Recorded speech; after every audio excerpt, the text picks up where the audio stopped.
Now that we know how the pencil tool works, and we also know how the brush tool works, it's time to introduce another tool called the blob brush tool. Now this tool is also here in the toolbar together with the paintbrush. The shortcut for it is not B, it's Shift B. And the main difference is that this tool actually has a brush size. Now when you double click on the tool, it has additional options, but we can already see that there is a size for the brush. I'm going to increase this. And by the way, you can see because I'm using a tablet, it's already set up to control the size with the pressure that I'm using on the tablet itself. So the harder I press the pen, the bigger the brush gets. Of course, I can always switch back to fixed size, which means it's going to be the same size always, but I'm going to keep it on pressure. I will come back to this and explain it in more detail, but for now, let's just see how this works. So as you can see, it has a brush size, and when I paint, the main difference here is not just that I have a very big brush, but also that the resulting object is actually a filled shape. So it's not a path that follows the direction in which I drew, but it actually creates a blob, which is a filled object. So while the brush tool and also the pencil will draw with a stroke, the blob brush draws a fill. Let me just change the color of these objects so we can see the difference better. I'm going to turn this also yellow. And now if I select one of these paths, you can see the anchor points on it, or we can see it also on this path. So the lines are following the anchor points, while on this shape, the anchor points are all around the shape and not in the middle. So that is already a big difference. But let me show you one additional thing as well that you need to remember with the blob brush. That is that you can change the size of it by using the square brackets on the keyboard. You can even press and hold them down to increase and decrease the size. And when you draw a line and you continue drawing and overlapping the previous shape, these two will become one joined shape automatically, as long as the color is the same. If you draw somewhere else and not connect the two shapes, then obviously it will be two separate objects. So that's one, there's another one. And if I deselect this shape as well and just use a different color and paint over these, because it is a different color, of course, it's not going to be automatically connected into the other shapes. Now you are probably wondering, why is it important to have a tool like this?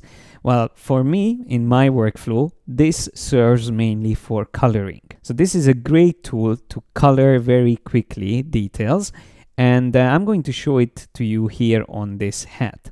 First of all, I'm going to lock it. There's a shortcut. If you press Command 2 or Control 2 on PC, that's a quick way to lock the selected object. Then I'm going to select the blob brush and pick a color. I'm going to use maybe orange color for this, or red. And that's going to be the main fill color for this shape. But before I draw, I will also do something else. As you can see, currently, it's actually painting on top of the hat. But what I want to do is to paint behind it. Now, what you can do in Illustrator is to change drawing modes. And you will find an option called Draw Behind here at the bottom of the toolbar. The shortcut for it is Shift D.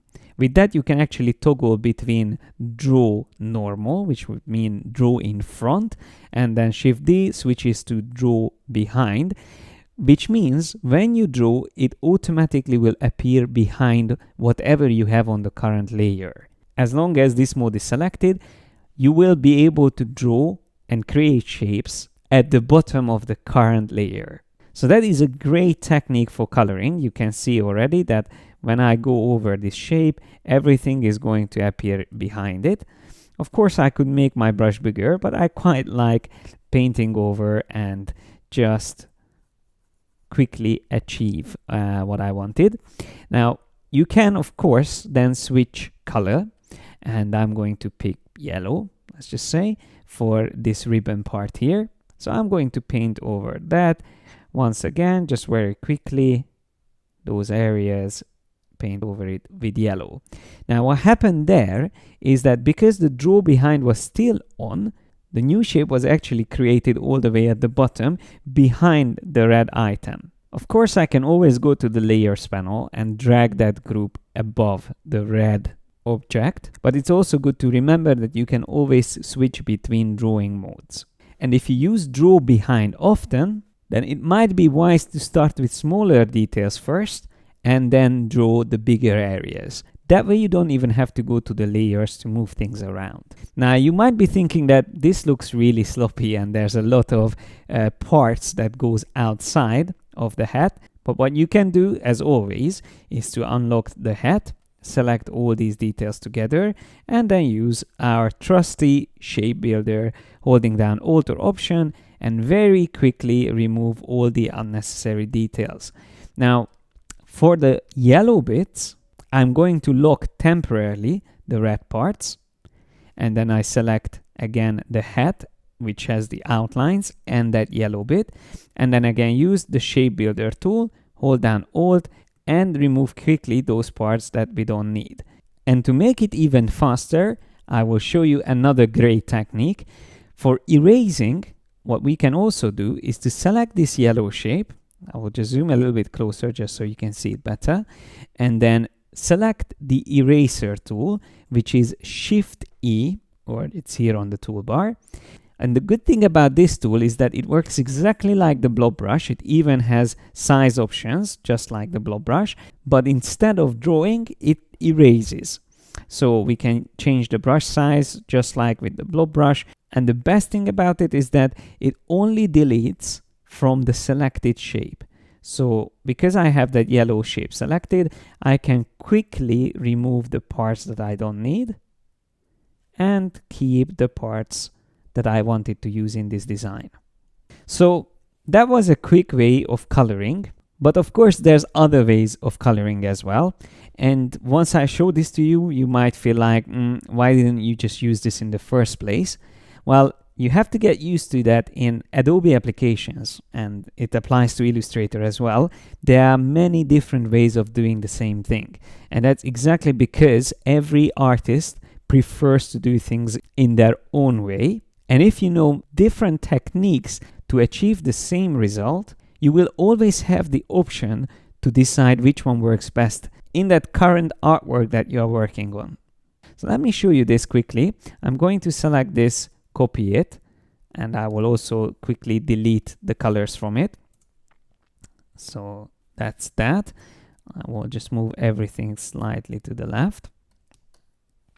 So now that I have a duplicate here, I'm going to have this selected. And remember I showed you this in the previous video, the Live Paint Bucket tool. With this one, I can fill in colors. Once again, I just need to select the colors I wish to use. And all I need to do is to click on the area which I want to fill in with that color. Now it works really quickly and very nicely. We can use the left and right arrows to switch between colors from our swatches. And as you can see, very quickly I can get to an almost exact result that we have on the left side, apart from that few little details here. And that is where the blob brush was actually more effective, because to go through these with the paint bucket, I would have to click on each section one by one. And you might still think that this is faster, but when you have a lot of tiny details, this tool might not be the best way to colorize your drawings. And you have to be careful not to click on the stroke, because even the strokes can be colorized with this tool. So when it's tiny details like these, you have to really zoom close to be able to cover those parts as well with paint. Now if you look at it from a distance, it looks great, but the best way would have been to combine the two techniques. And that's another very important concept to understand. To combine tools is usually the best and most efficient way of working. How you combine tools and in what order you use them is up to you. As long as you combine them, you usually will be more effective working with Illustrator. So let me just go back a few steps until I get to that point where I started to be struggling with the Live Paint bucket. Up to this point, it was easy. We just clicked on the big areas. But that's when I would switch to the blob brush tool, zoom closer, click somewhere outside to make sure I deselect this, and then select the blob brush tool. It has the same color still highlighted. I can make my brush smaller, and to make sure that I can paint behind this, I'm going to lock that group in which I have the hat, and I'm going to start painting. You see, because we still have the paint behind option enabled, it just goes nicely behind it, and I can very quickly fill in these spaces much faster than struggling with the live paint feature. There you go. Now we can zoom out, and you see again a combination of two different tools allowed us to work much faster. So to summarize, what we learned is that the blob brush tool is great for coloring, but we can also use it in combination with the live paint bucket tool. And don't forget that you can also change the drawing mode to draw behind instead of draw normal and paint things in front of the existing shapes. Another tool that we used here in this video was the eraser tool, which is very similar to the blob brush tool, with which we can erase along a line that we draw. So just wanted to show you how effective it can be on drawings. And to finish this video with a shortcut, if you hold down the Alt key while using the eraser tool, you can actually erase along a selection. So you can crop an illustration, for example, very quickly and keep only a portion of it.